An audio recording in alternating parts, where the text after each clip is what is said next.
السلام علیکم ورحمۃ اللہ۔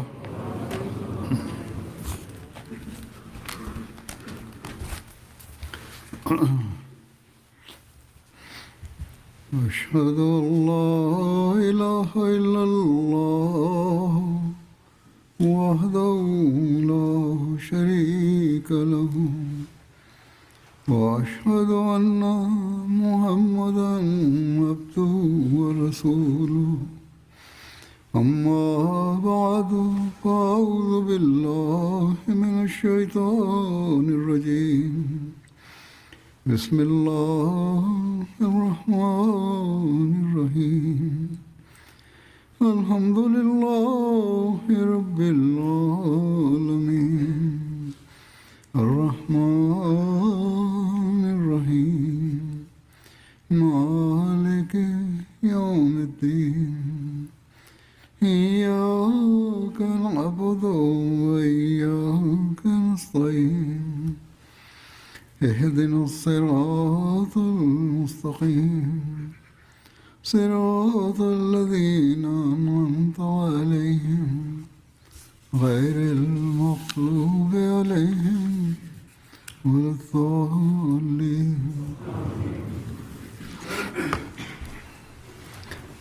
تمام انبیاء دنیا میں توحید کے قیام کے لیے آئے اور انہوں نے اپنی قوموں کو اس کی تعلیم دی، لیکن بدقسمتی سے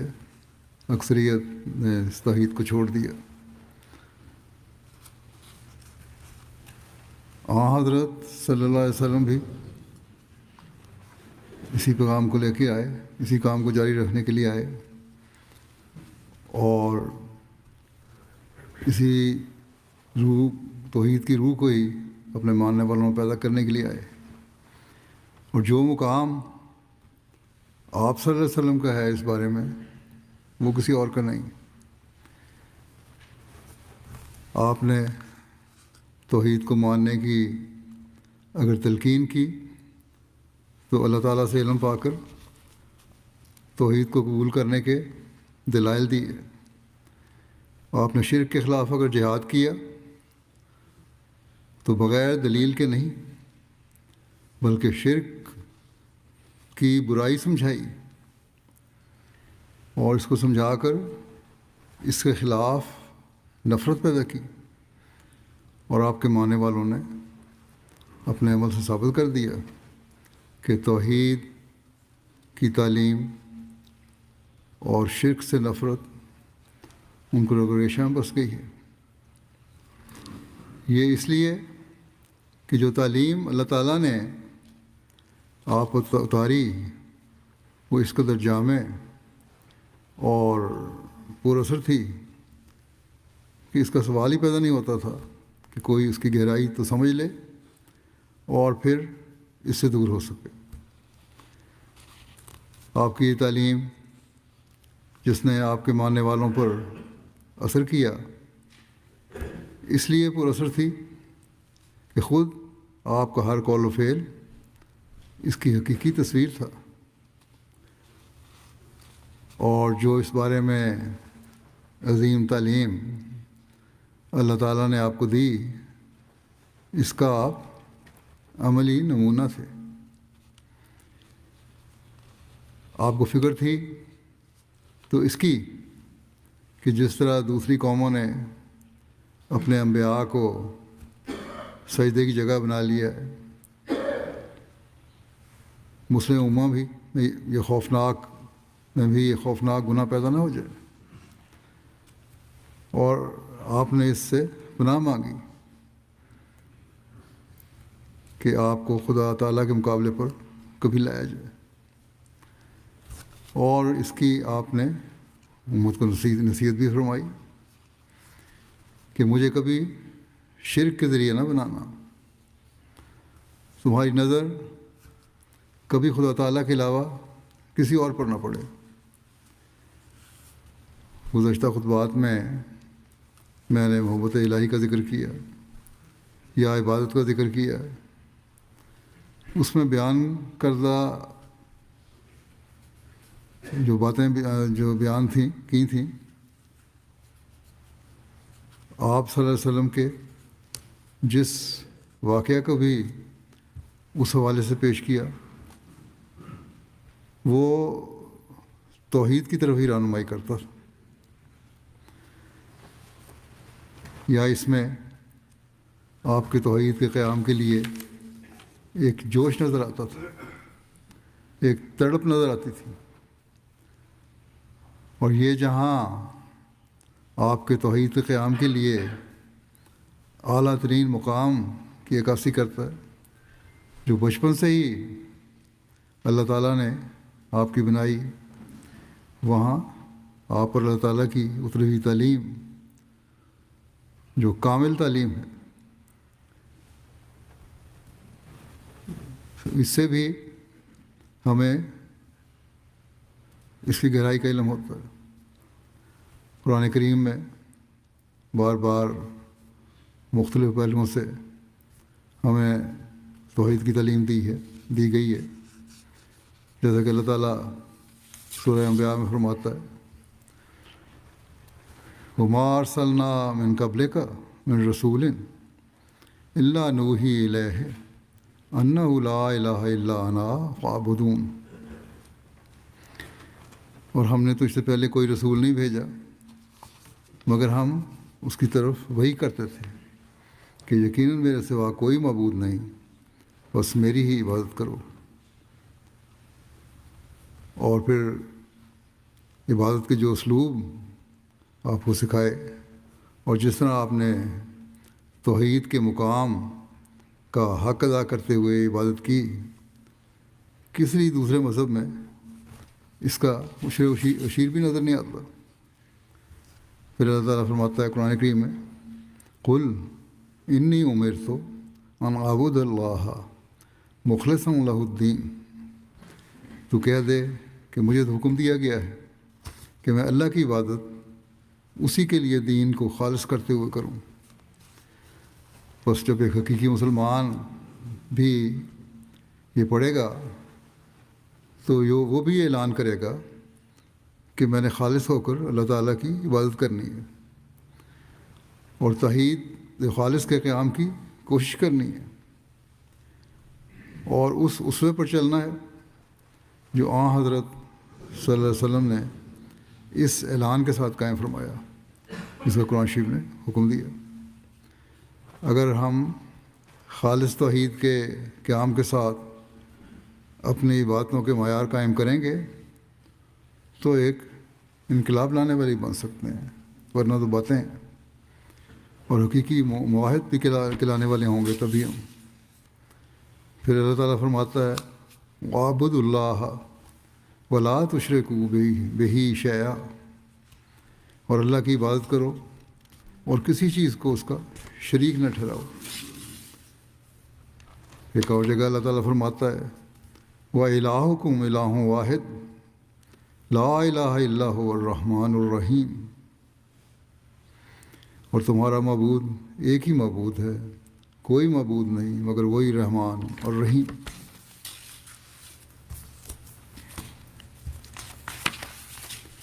پھر قرآن کریم کے آخر میں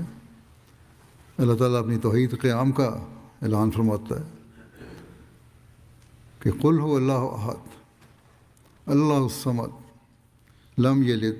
وَلَمْ يُولَدْ وَلَمْ يَكُنْ لَهُ كُفُوًا أَحَدٌ، تو کہہ دے کہ وہ اللہ ایک ہی ہے، اللہ بے احتیاج ہے، نہ اس نے کسی کو جانا اور نہ وہ جانا گیا، اور اس کا کبھی کوئی ہمسر نہیں ہوا۔ اللہ تعالیٰ نے یہاں ہر قسم کے شرک کے رد کا اعلان فرمایا، اور حضرت صلی اللہ علیہ وسلم سے فرمایا اس کا اعلان دنیا میں کر دو۔ بس جب آپ کے ماننے والے بھی یہ پڑھیں تو ہمارا بھی فرض ہے کہ اس خالص توحید کا اعلان کریں، جس کا اس صورت میں اعلان کیا گیا ہے اور بہت ساری دوسری جگہوں پہ اعلان کیا گیا ہے، اور اپنے قول و فعل سے دنیا کو یہ بتائیں کہ اللہ تعالیٰ ہی واحد ہے اور ہر چیز سے بے احتیاج ہے، بلکہ ہر چیز اس کی محتاج ہے، نہ وہ کسی کا باپ ہے نہ بیٹا، اور اس جیسا کوئی بھی ہو ہی نہیں سکتا۔ یہ ایسا اعلان ہے جو ہر مذہب کی بگڑی ہوئی تعلیم کا رد کرتا ہے، اور یہی تعلیم ہے جس کے اعلان سے انسان کو اللہ تعالیٰ کا قرب مل سکتا ہے،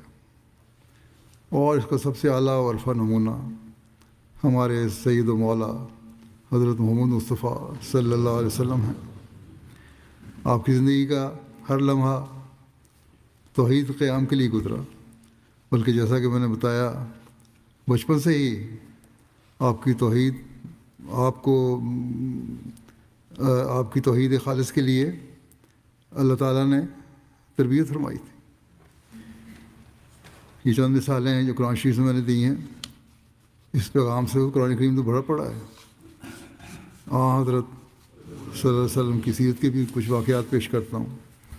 جس سے بچپن سے نبوت کے دعوے تک اور آپ کی زندگی میں آپ کی توحید کے لیے تڑپ اور اس کی کوشش کا ذکر ملتا ہے۔ حضرت صلی اللہ علیہ وسلم کی فطرت ایسی پاکیزہ تھی کہ توحید سے محبت آپ کے رگ و ریشے میں بدید کی گئی تھی، اور آپ کی طبیعت نبوت کے مقام پر فائز ہونے سے پہلے ہی شرک اور بتوں کی پرستش سے متنفر تھی۔ چنانچہ ایک روایت میں آتا ہے، حضرت ایمن بیان کرتی تھیں کہ بوانا وہ بت تھا جس کی قریش بہت تعظیم کرتے تھے، اس کے پاس حاضری دے کر قربانیاں کرتے، اور سال میں ایک دن وہاں اعتکاف کرتے تھے۔ ابو طالب بھی اپنی قوم کے ساتھ وہاں جاتے، اور رسول اللہ صلی اللہ علیہ وسلم کو بھی ساتھ لے جانا چاہتے تھے، مگر آپ انکار کر دیتے۔ یہاں تک کہ ایک مرتبہ حضور کی پھوپھیاں اور ابو طالب آپ سے سخت ناراض ہوئے اور کہنے لگے کہ اے محمد، تم کیا چاہتے ہو؟ کیا تم اپنی قوم کے تہوار میں شریک ہو کر ان کے اجتماع میں اضافہ نہیں کرو گے؟ بہرحال ایک دفعہ اپنی پھوپھیوں کے اصرار پر آپ وہاں چلے تو گئے، مگر سخت خوفزدہ ہو کر واپس آ گئے اور کہا کہ میں نے وہاں ایک عجیب منظر دیکھا۔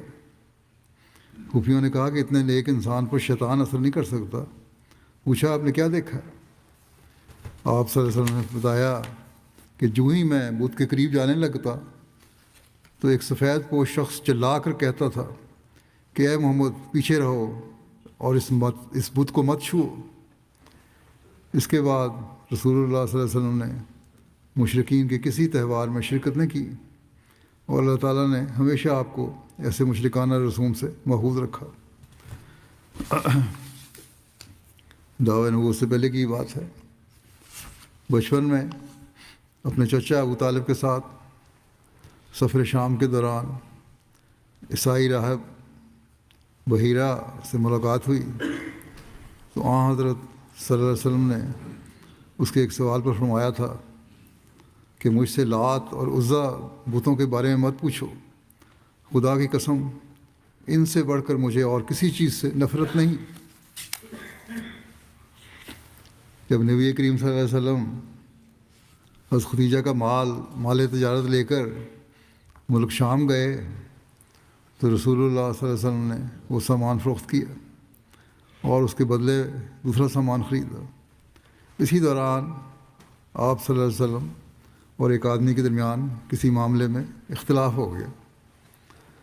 اس آدمی نے کہا لات اور عزا کی قسم کھاؤ، یعنی کہ تب میں تمہاری بات مانوں گا، یہ قسم کھاؤ، گواہی دو۔ تو رسول اللہ صلی اللہ علیہ وسلم نے فرمایا میں نے کبھی بھی ان بتوں کی قسم نہیں کھائی، میں ان کے پاس سے گزرتا بھی ہوں تو منہ پھیر لیتا ہوں، مجھے کہتے ہیں قسم کھاؤ، یہ کس طرح ہو سکتا ہے؟ اسی توحید کے حاصل کے لیے آپ غار حرا میں جاتے رہے، پہلے بھی اس کا ذکر ہو چکا ہے، اور خدا واحد کی عبادت اور توحید کی دل میں تڑپ ہوتی تھی آپ کی وہاں۔ اس کا نقشہ جگہ مرزا بشیر احمد صاحب نے یوں کھینچا ہے کہ غار حرا مکہ کے پہاڑوں میں سے ایک مشہور پہاڑ حرا میں ہے، جو مکہ سے 3 میل کے فاصلے پر ہے۔ آج کل اس کو جبل نور کہتے ہیں۔ حضرت صلی اللہ علیہ وسلم کو بتوں سے نفرت تو تھی ہی، آپ صلی اللہ علیہ وسلم بتوں کو پوجنے والوں اور خدائے واحد و یگانہ سے دوری اختیار کرنے والوں پر بھی افسوس کرتے تھے۔ پھر خود نہیں بلکہ لوگوں کو بھی افسوس تھا کہ کیوں بتوں کو پوجتے ہیں، اور بعثت سے قبل آبادی سے دور اس غار میں عبادت کیا کرتے تھے۔ نبی کریم صلی اللہ علیہ وسلم جب 40 برس کے ہوئے تو ایک روز جبریل نمودار ہوئے اور نبی صلی اللہ علیہ وسلم پر سب سے پہلے وحی نازل ہوئی، جس کے ذریعے خدا تعالیٰ نے آپ کو مبعوث کیا۔ اس پہلی وحی کے ساتھ ہی حضرت صلی اللہ علیہ وسلم نے لوگوں کو توحید باری تعالیٰ کی طرف بلانا شروع کیا اور شرک کے خلاف تعلیم دینے لگے، مگر شروع میں آپ نے اپنے مشن کا کھلم کھلا اظہار نہیں فرمایا، بلکہ نہایت خاموشی کے ساتھ کارروائی شروع کی اور صرف اپنے ملنے والوں کے حلقے تک اپنی تعلیم کو محدود رکھا۔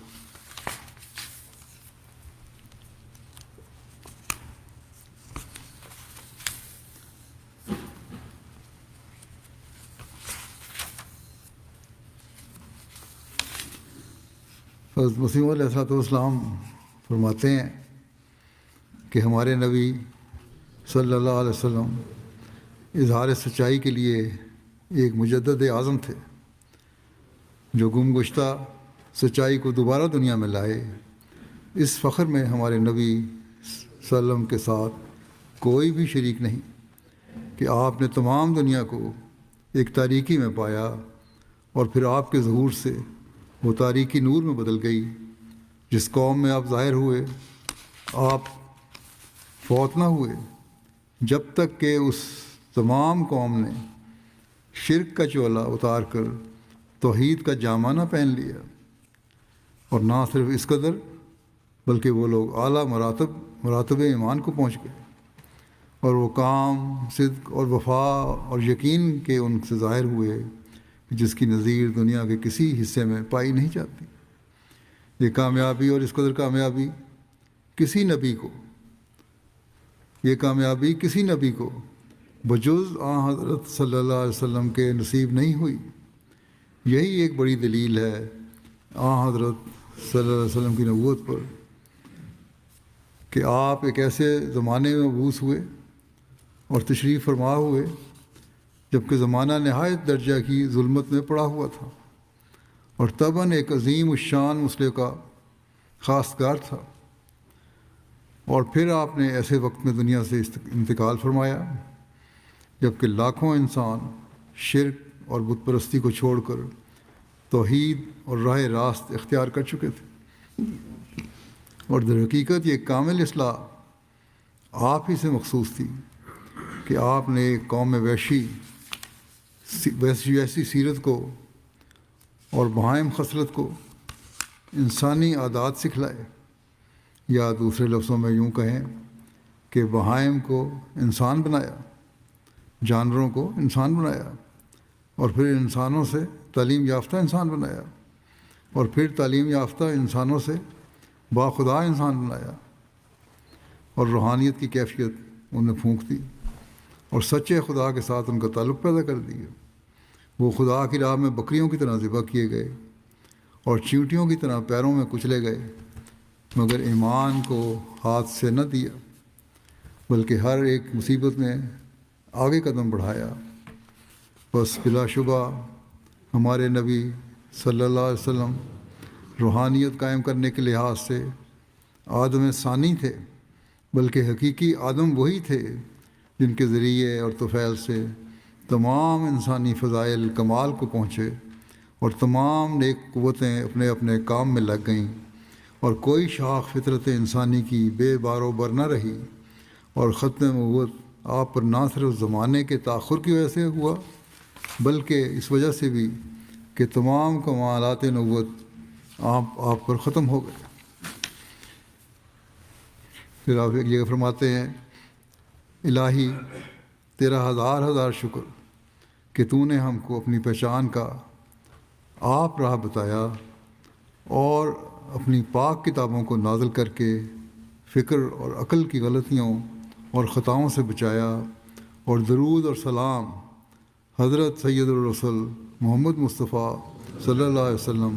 اور ان کی آل و اصحاب پر کہ جس سے خدا نے ایک عالم گم گشتہ کو سیدھی راہ پر چلایا، وہ مربی اور نفع رسان کہ جو بھولی ہوئی خلقت کو پھر راہ راست پر آیا، خلقت کو پھر راہ راست پر لایا، وہ محسن اور صاحب احسان کہ جس نے لوگوں کو شرک اور بتوں کی بلا سے چھڑایا، یا وہ نور اور نور افشان کہ جس نے توحید کی روشنی کو دنیا میں پھیلایا، اور وہ حکیم اور معالج زمان کہ جس نے بگڑے ہوئے دلوں کا راستی پر قدم جمایا، وہ کریم اور کرامت نشان کہ جس نے مردوں کو زندگی کا پانی پلایا، وہ رحیم اور مہربان کہ جس نے امت کے لیے غم کھایا اور درد اٹھایا، وہ شجاع اور پہلوان جو ہم کو موت کے منہ سے نکال کر لایا، وہ حلیم اور بے نفس انسان کہ جس نے بندگی میں سر جھکایا اور اپنی ہستی کو خاک سے ملایا، وہ کامل معاہد اور بحر عرفان کہ جس کو صرف خدا کا جلال بھایا اور غیر کو اپنی نظر سے گرایا، وہ معجزہ قدرت رحمان کہ جو امی ہو کر سب پر علوم حقانی میں غالب آیا اور ہر یک قوم کو غلطیوں اور خطاؤں کا ملزم ٹھہرایا۔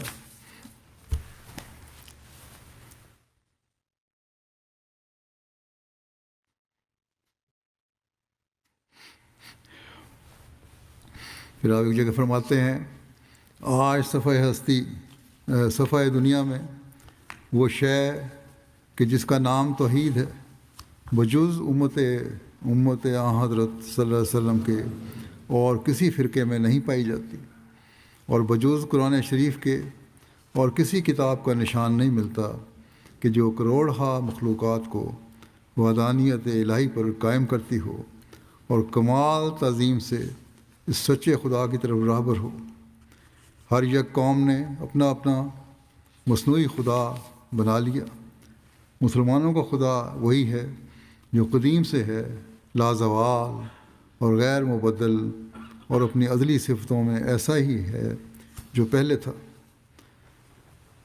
لیکن افسوس کہ آج امت محمدیہ بھی اس توحید کے اعزاز کو بھولتی جا رہی ہے، اور حقیقی توحید ان میں نہیں رہی، جس کی تعلیم اللہ تعالیٰ نے دی اور جس کی درد سے ہدایت اور تلقین ہمیں حضرت صلی اللہ علیہ وسلم نے فرمائی۔ توحید خالص کو بھولنے کی وجہ سے اللہ تعالیٰ کی صفات پر بھی وہ خالص ایمان نہیں رہا جو ایک مسلمان کا خاصہ ہونا چاہیے۔ ایسے میں حضرت صلی اللہ علیہ وسلم کے غلام صادق کو ماننے والوں کا کام ہے کہ توحید کی حقیقت کو سمجھیں اور اس کے لیے اپنے اندر خاص تبدیلیاں پیدا کریں۔ یہ عبادت کا خاص مہینہ ہے رمضان کا، اس میں خاص طور پر اس کی کوشش ہونی چاہیے اور اس کے لیے دعا کرنی چاہیے۔ حضرت صلی اللہ علیہ وسلم نے اپنی تمام زندگی میں جس طرح توحید کے قیام کے لیے کوشش کی، اگر ہمیں آپ سے محبت کا دعویٰ ہے تو ہمیں اس کے لیے خاص کوشش کرنی پڑے گی۔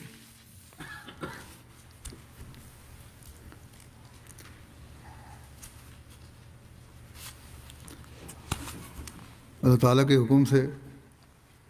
توحید کے قیام کے لیے کس طرح آپ نے کوشش فرمائی، اس کے لیے تکالیف بھی اٹھائیں۔ اس کو حضرت مسلم موعود نے ایک جگہ اس طرح بیان فرمایا ہے کہ قرآن کریم میں اللہ تعالیٰ رسول کریم صلی اللہ علیہ وسلم سے فرماتا ہے انذر عشیرتک الاقربین، اے محمد رسول اللہ صلی اللہ علیہ وسلم، تو دنیا کے کونے کونے کے لوگوں کو ڈرا، لیکن پہلے اپنے عزیزوں کو ڈرا، اس لیے کہ ان کا تجھ پر دوہرا حق ہے۔ ایک حق تو یہ ہے کہ باقی دنیا کی طرح یہ بھی تباہ ہو رہے ہیں، اور ایک حق یہ ہے کہ یہ تیرے رشتہ دار ہیں اور ان کے باپ دادوں نے تیرے ساتھ کبھی حسن سلوک کیا تھا۔ انگریزی میں بھی مثل مشہور ہے کہ چیریٹی بگنز ایٹ ہوم، یعنی صدقہ و خیرات پہلے گھر سے شروع ہوتا ہے۔ اسی طرح وعظ و نصیحت کا سلسلہ بھی ہمیشہ گھر سے ہی شروع ہونا چاہیے۔ چنانچہ محمد رسول اللہ صلی اللہ علیہ وسلم نے اس حکم کی اس طرح تعمیل کی کہ آپ مکے کے دستور کے مطابق کوہ صفا پر کھڑے ہو گئے اور آپ نے مختلف قبائل کا نام لے کر بلانا شروع کیا۔ پہلے آپ نے آل غالب کو بلایا اور وہ مسجد حرام سے نکل کر کوہ صفا کے دامن میں آ گئے۔ اس وقت ابو لہب نے رسول کریم صلی اللہ علیہ وسلم سے کہا کہ آل غالب تو آ گئے ہیں، آپ نے جو کچھ کہنا ہے کہہ دیں، مگر آپ نے ابو لہب کی بات کی طرف کوئی توجہ نہ دی اور لوئی قبیلہ کے افراد کو آپ نے آواز دی۔ وہ پہنچ گئے تو ابو لہب نے پھر کہا کہ اب تو لوئی قبیلہ بھی آ گیا، اب تو آپ بتائیں کہ آپ کیا کہنا چاہتے ہیں۔ لیکن رسول اللہ کریم صلی اللہ علیہ وسلم نے پھر بھی اس کی بات کو درخور اعتراض نہ سمجھا اور آل مرہ کو آواز دی، چنانچہ وہ بھی آ گئے۔ پھر آپ نے آل کلاب اور آل قصی کو بلایا، یہاں تک کہ سب لوگ جمع ہو گئے، اور جو لوگ خود نہ آ سکے انہوں نے اپنا ایلچی بھیج دیا کہ وہ معلوم کر کے انہیں اطلاع دے کہ آج انہیں کس غرض کے لیے جمع کیا گیا۔ جب مکہ کے تمام قبائل قریش سمیت جمع ہو گئے تو رسول کریم صلی اللہ علیہ وسلم نے ان سے خطاب شروع کیا اور فرمایا، دیکھو، اگر میں تم سے یہ کہوں کہ اس پہاڑ کے پیچھے ایک بہت بڑا لشکر جمع ہے جو تم پر حملہ کرنا چاہتا ہے،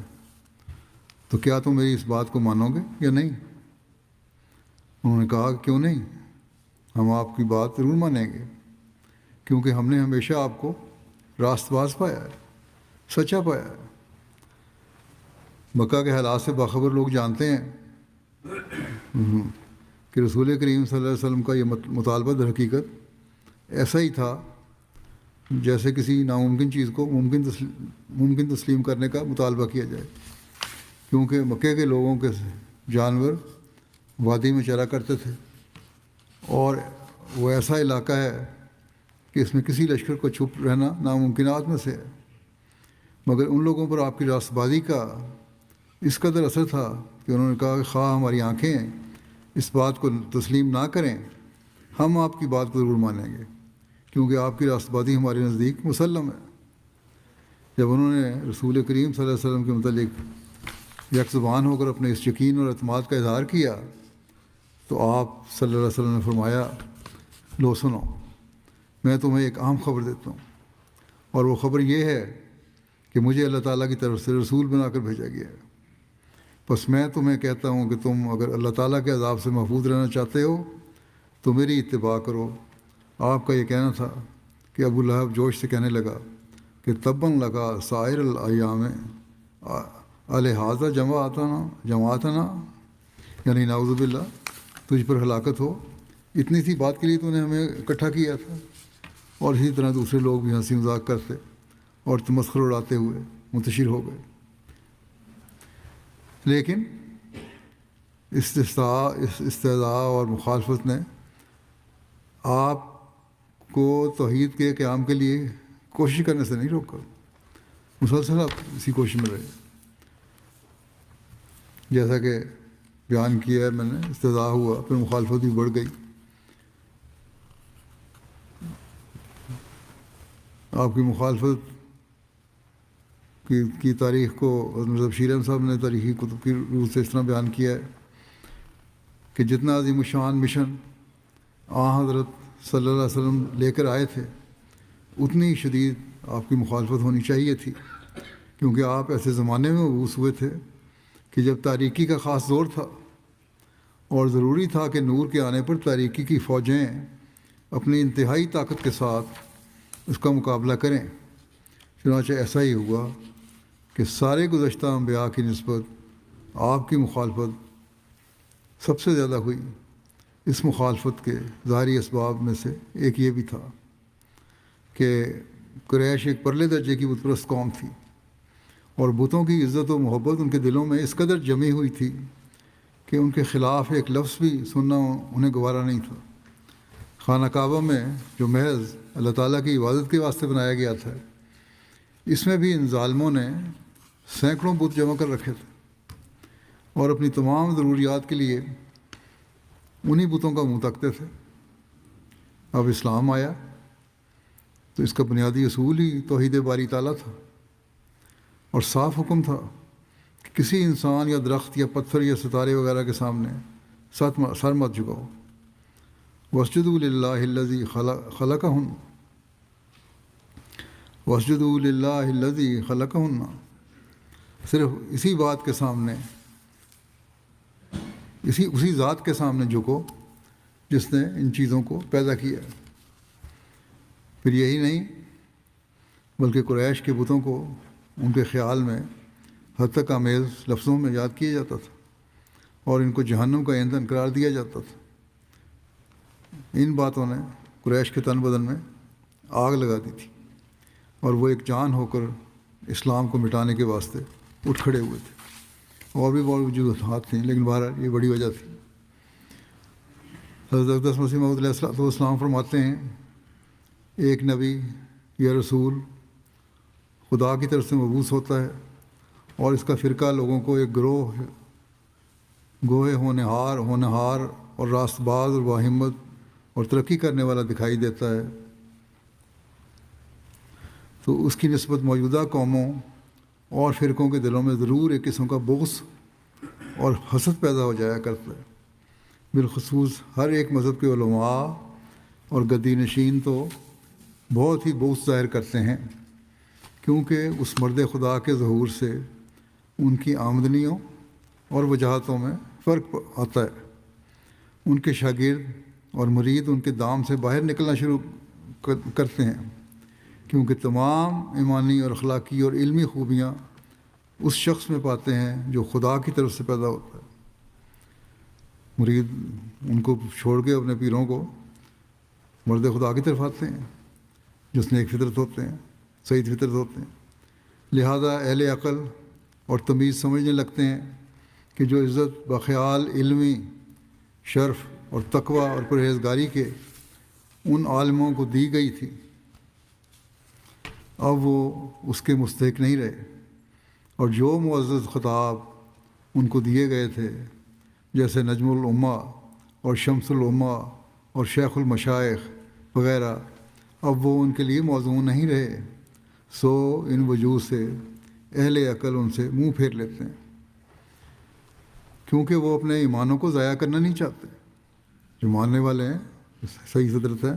ان کا یہ فعل ہوتا ہے۔ ناچار ان نقصانوں کی وجہ سے علماء اور مشائخ کا فرقہ ہمیشہ نبیوں اور رسولوں سے حسد کرتا چلا آیا ہے۔ وجہ یہ ہے کہ خدا کے نبیوں اور ماموروں کے وقت ان لوگوں کی سخت پردہ دری ہوتی ہے، کیونکہ دراصل وہ ناقص ہوتے ہیں اور بہت ہی کم حصہ نور سے رکھتے ہیں، اور ان کی دشمنی خدا کے نبیوں اور راست بازوں سے محض نفسانی ہوتی ہے، اور سراسر نفس کے تابع ہو کر ضرر رسانی کے منصوبے سوچتے ہیں، بلکہ بسا اوقات وہ اپنے دلوں میں محسوس بھی کرتے ہیں کہ وہ خدا کے ایک پاک دل بندے کو ناحق ایذا پہنچا کر خدا کے غضب کے نیچے آ گئے ہیں، اور ان کے اعمال بھی جو مخالف کارستانیوں کے لیے ہر وقت ان سے سرزد ہوتے رہتے ہیں، ان کے دل کی قصوروار حالت کو ان پر ظاہر کرتے رہتے ہیں، مگر پھر بھی حسد کی آگ کا تیز انجن عداوت کے گڑھوں کی طرف ان کو کھینچے لیے جاتے ہیں۔ یہی اسباب تھے جنہوں نے حضرت صلی اللہ علیہ وسلم کے وقت میں مشرکوں اور یہودیوں اور عیسائیوں کے عالموں کو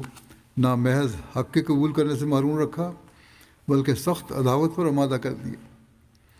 لہذا وہ اس فکر میں لگ گئے کہ کسی طرح اسلام کو صفحہ دنیا سے مٹا دیں، اور چونکہ مسلمان اسلام کے ابتدائی زمانے میں تھوڑے تھے، اس لیے ان کے مخالفوں نے بباعث اس تکبر کے جو فطرتاً ایسے فرقوں کے دل اور دماغ میں جاگزین ہوتا ہے، جو اپنے تئیں دولت میں، مال میں، کثرت جماعت میں، عزت میں، مرتبت میں دوسرے فرقے سے برتر خیال کرتے ہیں، اس وقت کے مسلمانوں یعنی صحابہ سے سخت دشمنی کا برتاؤ کیا، اور وہ نہیں چاہتے تھے کہ یہ آسمانی پودا زمین پر قائم ہو، بلکہ وہ ان راست بازوں کے ہلاک کرنے کے لیے اپنے ناخنوں تک زور لگا رہے تھے، اور کوئی دقیقہ آزار رسانی کا اٹھا نہیں رکھا تھا، اور ان کو خوف یہ تھا کہ ایسا نہ ہو کہ اس مذہب کے پیر جم جائیں اور پھر اس کی ترقی ہمارے مذہب اور قوم کی بربادی کا موجب ہو جائے۔ اسی خوف سے جو ان کے دلوں میں ایک رعبناک صورت میں بیٹھ گیا تھا، نہایت جابرانہ اور ظالمانہ کارروائیاں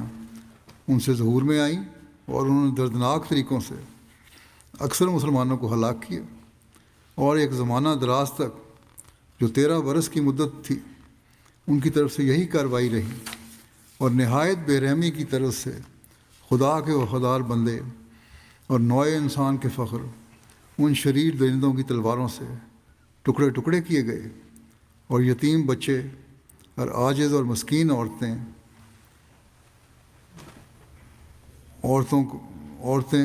کوچوں اور گلیوں میں ذبح کیے گئے۔ اس پر بھی خدا تعالیٰ کی طرف سے قطعی طور پر یہ تاکید تھی کہ شر کا ہرگز مقابلہ نہ کرو۔ چنانچہ ان برگزیدہ راست بازوں نے ایسا ہی کیا، ان کے خونوں سے کوچے سرخ ہو گئے، پر انہوں نے دم نہ مارا، اور وہ قربانیوں کی طرح ذبح کیے گئے، پر انہوں نے آہ نہ کی۔ کفار مکہ نے آپ کو توحید کا پیغام پھیلانا چھوڑنے کے لیے ڈرایا بھی اور لالچ بھی دیا، لیکن آپ کا یہی جواب تھا کہ یہی تو میری زندگی کا مقصد ہے کہ توحید کو دنیا میں قائم کروں، اس لیے اللہ تعالیٰ نے مجھے بھیجا ہے۔ اس بارے میں حضرت مسلم موعود نے ایک جگہ لکھا کہ جب مخالفت تیز ہو گئی اور ادھر سے رسول کریم صلی اللہ علیہ وسلم اور آپ کے صحابہ نے اسرار سے مکہ والوں کو خدا تعالیٰ کا یہ پیغام پہنچانا شروع کیا کہ اس دنیا کا پیدا کرنے والا خدا ایک ہے، اس کے سوا کوئی اور معبود نہیں، جس قدر نبی گزرے ہیں سب ہی ان کی توحید کا اقرار کیا کرتے تھے، سب ہی اس کی توحید کا اقرار کیا کرتے تھے، اور اپنے ہم قوموں کو بھی اسی تعلیم کی طرف بلایا کرتے تھے۔ تم خدائے واحد پر ایمان لاؤ، ان پتھروں کے بتوں کو چھوڑ دو کہ یہ بالکل بیکار ہیں اور ان میں کوئی طاقت نہیں۔ اے مکے والو، کیا تم دیکھتے نہیں کہ ان کے سامنے جو نظر و نیاز رکھی جاتی ہے، اگر اس پر مکھیوں کا جھرمٹ آ بیٹھے تو وہ ان مکھیوں کو اڑانے کی بھی طاقت نہیں رکھتے۔ اگر کوئی ان پر حملہ کرے تو وہ اپنی حفاظت نہیں کر سکتے، اگر کوئی ان سے سوال کرے تو وہ جواب نہیں دے سکتے، اگر کوئی ان سے مدد مانگے تو وہ اس کی مدد نہیں کر سکتے، اور خدائے واحد تو مانگنے والوں کی ضرورت پوری کرتا ہے، سوال کرنے والوں کو جواب دیتا ہے، مدد مانگنے والوں کی مدد کرتا ہے، اور اپنے دشمنوں کو زیر کرتا ہے، اور اپنے عبادت گزار بندوں کو اعلیٰ ترقیات بخشتا ہے۔ اس سے روشنی آتی ہے جو اس کے پرستاروں کے دلوں کو منور کر دیتی ہے۔ پھر تم کیوں ایسے خدا کو چھوڑ کر بے جان بتوں کے آگے جھکتے ہو اور اپنی عمر ضائع کر رہے ہو؟ تم دیکھتے نہیں کہ خدا تعالیٰ کی توحید کو چھوڑ کر تمہارے خیالات بھی گندے اور دل بھی تاریک ہو گئے ہیں، تم قسم قسم کی وہمی تعلیموں میں مبتلا ہو، وہم دلوں میں پیدا ہو رہے ہیں اس لیے کہ توحید کو چھوڑ دیا، حلال و حرام کی تم میں تمیز نہیں رہی، اچھے اور برے میں تم امتیاز نہیں کر سکتے، اپنی ماؤں کی بے حرمتی کرتے ہو، اپنی بہنوں اور بیٹیوں پر ظلم کرتے ہو اور ان کے حق انہیں نہیں دیتے، اپنی بیویوں سے تمہارا سلوک اچھا نہیں، یتامہ کے حق مارتے ہو اور بیواؤں سے برا سلوک کرتے ہو، غریبوں اور کمزوروں پر ظلم کرتے ہو اور دوسروں کے حق مار کر اپنی بڑائی قائم کرنا چاہتے ہو، جھوٹ اور فریب سے تم کو آر نہیں، چوری اور ڈاکے سے تم کو نفرت نہیں، جوا اور شراب تمہارا شغل ہے، حصول علم اور قومی خدمت کی طرف تمہاری توجہ نہیں، خدائے واحد کی طرف سے کب تک غافل رہو گے؟ آؤ اور اپنی اصلاح کرو اور ظلم چھوڑ دو۔ یہ برائیاں تمہارے اندر پیدا ہو گئی ہیں، اصلاح کرو ان کی۔ آج بھی ان برائیوں کے حامل توحید سے دوری، جو حامل ہیں وہ توحید سے دوری کی وجہ سے ہیں۔ جن قوموں میں بھی برائیاں ہیں، اگر ایک آدھ اچھائی ہے بھی تو بہت ساری ان برائیوں میں سے جو میں نے پڑھی ہیں ان میں پائی جاتی ہیں، اور اس کی وجہ یہی ہے کہ توحید سے دور ہے۔ اور بدقسمتی سے بعض مسلمانوں کو بھی یہ حال ہے۔ پھر آپ نے فرمایا کہ خدا کا قرب پانے کے لیے طریقہ یہ ہے کہ ہر حقدار کو اس کا حق دو، بڑی ضروری چیز ہے۔ خدا نے اگر مال دیا ہے تو ملک و قوم کی خدمت اور کمزوروں اور غریبوں کی ترقی کے لیے اسے خرچ کرو، عورتوں کی عزت کرو اور ان کے حق ادا کرو، یتیموں کو اللہ تعالیٰ کی امانت سمجھو اور ان کی خبرگیری کو اعلیٰ درجہ کی نیکی سمجھو، بیواؤں کا سہارا بنو، نیکیوں اور تقوی کو قائم کرو، انصاف اور عدل ہی نہیں بلکہ رحم اور احسان کو اپنا شعار بناؤ۔ صرف انصاف نہیں بلکہ رحم بھی ہونا چاہیے، احسان بھی ہونا چاہیے۔ یہ ایک مومن کی تعلیم ہے۔ اس دنیا میں تمہارا آنا بیکار نہ جانا چاہیے۔ اچھے آثار اپنے پیچھے چھوڑو تا دائمی نیکی کا بیج بویا جائے۔ حق لینے میں نہیں بلکہ قربانی اور اثار میں اصل عزت ہے۔ پھر ہر حق لینے کی کوشش نہ کرو، قربانی اور اثار بھی ضروری ہے۔ بس تم قربانی کرو، خدا کے قریب ہو، خدا کے بندوں کے مقابل پر اثار کا نمونہ دکھاؤ تا خدا کے ہاں تمہارا حق قائم ہو۔ یہ وہ نشانیاں ہیں جو حقیقی توحید پر قائم ہونے والے کے لیے ہیں۔ بے شک ہم کمزور ہیں، مگر ہماری کمزوری کو نہ دیکھو۔ یہ بھی آپ نے اعلان فرمایا۔ آسمان پر سچائی کی حکومت کا فیصلہ ہو چکا ہے۔ اب محمد رسول اللہ صلی اللہ علیہ وسلم کے ذریعے سے عدل کا ترازو رکھا جائے گا اور انصاف اور رحم کی حکومت قائم کی جائے گی جس میں کسی پر ظلم نہ ہوگا۔ مذہب کے معاملے میں دخل اندازی نہ کی جائے گی۔ عورتوں اور غلاموں پر جو ظلم ہوتے رہے ہیں وہ مٹا دیے جائیں گے، اور شیطان کی حکومت کی جگہ خدا واحد کی حکومت قائم کر دی جائے گی۔ جب یہ تعلیمیں بار بار مکے والوں کو سنائی جانے لگیں اور شریف و طبع لوگوں کی رغبت اسلام کی طرف بڑھنے لگی تو ایک دن مکے کے سردار جمع ہو کر آپ کے چچا ابو طالب کے پاس آئے اور ان سے کہا کہ آپ ہمارے رئیس ہیں اور آپ کی خاطر ہم نے آپ کے بھتیجے محمد صلی اللہ علیہ وسلم وہ کچھ نہیں کہا۔ اب وقت آ گیا ہے کہ آپ کے ساتھ ہم آخری فیصلہ کریں، یا تو آپ اسے سمجھائیں اور اس سے پوچھیں کہ آخر وہ ہم سے کیا چاہتا ہے، اور اگر اس کی خواہش عزت حاصل کرنے کی ہے تو ہم اسے اپنا سردار بنانے کے لیے تیار ہیں۔ اگر وہ دولت کا خواہش مند ہے تو ہم میں سے ہر شخص اپنے مال کا کچھ حصہ اس کو دینے کے لیے تیار ہے۔ اگر اسے شادی کی خواہش ہے تو مکے کی ہر لڑکی جو اسے پسند ہو اس کا نام لے، ہم اس سے اس کا بیاہ کرانے کے لیے تیار ہیں۔ ہم اس کے بدلے میں اس سے کچھ نہیں چاہتے اور کسی بات سے نہیں روکتے۔ ہم صرف اتنا چاہتے ہیں کہ وہ ہمارے بتوں کو برا کہنا چھوڑ دے۔ وہ بے شک کہے خدا ایک ہے، مگر یہ نہ کہے کہ ہمارے بت برے ہیں۔ اگر وہ اتنی بات مان لے تو ہماری اس سے صلح ہو جائے گی۔ آپ اسے سمجھائیں اور ہماری تجویز کو قبول کرنے پر آمادہ کریں، ورنہ پھر دو باتوں میں سے ایک ہوگی، یا آپ کو اپنا بھتیجا چھوڑنا پڑے گا یا آپ کی قوم آپ کی ریاست سے انکار کر کے آپ کو چھوڑ دے گی۔ ابو طالب کے لیے یہ بات نہایت شاک تھی۔ عربوں کے پاس روپیہ پیسہ تو تھوڑا ہی ہوتا تھا، ان کی ساری خوشی ان کی ریاست میں ہوتی تھی۔ روسائے قوم کے لیے زندہ رؤسا قوم کے لیے زندہ رہتے تھے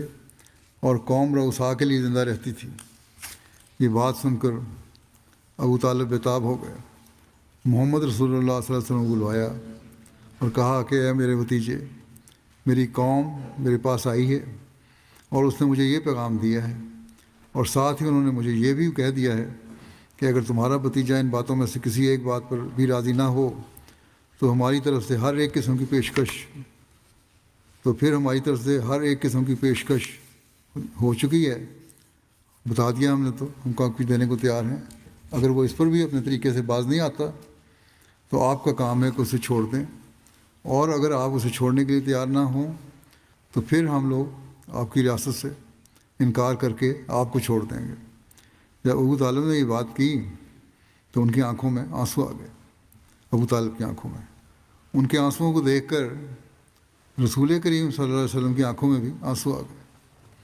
اور آپ نے فرمایا، اے میرے چچا، میں یہ نہیں کہتا کہ آپ اپنی قوم کو چھوڑ دیں اور میرا ساتھ دیں، آپ بے شک میرا ساتھ چھوڑ دیں اور اپنی قوم کے ساتھ مل جائیں، لیکن مجھے خدائے واحد لا شریک کی قسم ہے کہ اگر سورج کو میرے دائیں اور چاند کو میرے بائیں لا کر کھڑا کر دیں تب بھی میں خدا تعالیٰ کی توحید کا واعظ کرنے سے باز نہیں رہ سکتا۔ میں اپنے کام میں لگا رہوں گا جب تک خدا مجھے موت دے دے۔ آپ اپنی مصلحت کے خود سوچ لیں۔ یہ ایمان سے پر اور یہ اخلاص سے بھرا ہوا جواب ابو طالب کی آنکھیں کھولنے کے لیے کافی تھا۔ انہوں نے سمجھ لیا کہ گو مجھے ایمان لانے کی توفیق نہیں ملی، لیکن اس ایمان کا نظارہ دیکھنے کی توفیق ملنا ہی سب دولتوں سے بڑی دولت ہے۔ اور آپ نے کہا، اے میرے بھتیجے، جا اور اپنا فرض ادا کرتا رہ۔ قوم اگر مجھے چھوڑنا چاہتی ہے تو بے شک چھوڑ دے، میں تجھے نہیں چھوڑوں گا۔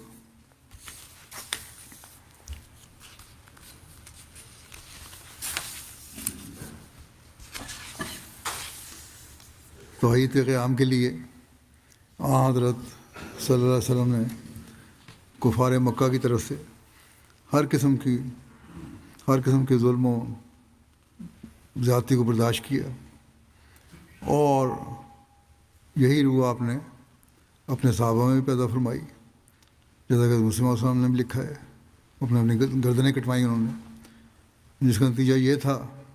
کہ انہوں نے عہد کا اعلان کرتے ہوئے ظلم برداشت کیا اور اپنی جانیں قربان کی۔ کفار مکہ کی تمام برائیاں جن کا ذکر بھی ہوا ہے، ان کی توحید سے دوری کی وجہ سے تھا اور شرک کی وجہ سے تھا۔ آج بھی جن قوموں اور جن لوگوں میں یہ برائیاں ہیں، جیسا میں نے پہلے بھی کہا، وہ توحید سے دوری کی وجہ سے ہی ہے۔ بس ایسے میں ہمارا کام ہے کہ توحید کا اعلان کرتے رہیں، اور جہاں اس توحید کے پیغام کو پہنچائیں وہاں اپنی روحانی اور اخلاقی حالتوں میں بھی ایک واضح تبدیلی پیدا کرنے کی کوشش کریں، تبھی ہم حقیقی توحید کے ماننے والے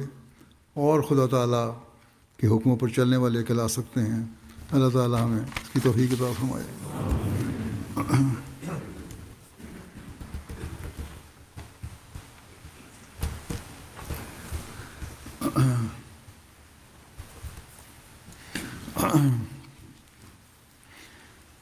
الحمد لله نحمده ونستعينه ونستغفره ونؤمن به ونتوكل عليه ونعوذ بالله من شرور أنفسنا ومن سيئات أعمالنا، من يهده الله فلا مضل له ومن يضلل فلا هادي له، ونشهد أن لا إله إلا الله ونشهد أن محمدا عبده ورسوله۔ عباد الله رحمكم الله، إن الله يأمر بالعدل والإحسان وإيتاء ذي القربى